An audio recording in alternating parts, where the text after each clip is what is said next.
मनोमय मार्गदर्शनच्या पहिल्या भागात आपण बोलणार आहोत मन या विषयावर. आपण मन या विषयावरती भरपूर म्हणी ऐकल्या असतील. मनी वसे ते स्वप्ने दिसे, मन चंगा तो कटोती में गंगा. ह्याचा अर्थ काय? या सगळ्याचा अर्थ एकच की मन हे एक पॉवरफुल टूल आहे, ज्याचा उपयोग आपण आपल्या आयुष्यात चांगल्याने केला पाहिजे. मनाला आपण जर निगेटिव्ह फीडिंग दिलं, सतत निगेटिव्ह थॉट्स दिले, तर आपल्या आयुष्यात आपण त्याच गोष्टी अट्रॅक्ट करत जातो. मनाला आपण जर पॉझिटिव्ह फीडिंग केलं तर चांगल्या गोष्टी आपण आयुष्यात अट्रॅक्ट करत जातो. मन चांगलं असेल तर आपलं शरीर चांगलं राहतं असं म्हणतात. मनाचं स्वास्थ्य तितकंच महत्त्वाचं आहे.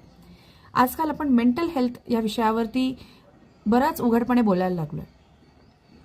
कारण मनामध्ये असलेला जो स्ट्रेस असतो, ज्या फिलिंग्ज असतात, ज्या भावना असतात, त्यातनंच अनेक गोष्टी निर्माण होत असतात आणि त्याचे पडसाद आपल्या आयुष्यावर दिसत असतात आणि आपल्या शरीरावर सुद्धा दिसत असतात. त्यामुळे मन या विषयावर आपण हळूहळू बोलणार आहोत आणि आयुष्यात येणारे आपले जे काही संघर्ष आहेत त्याविषयी सुद्धा बोलणार आहे.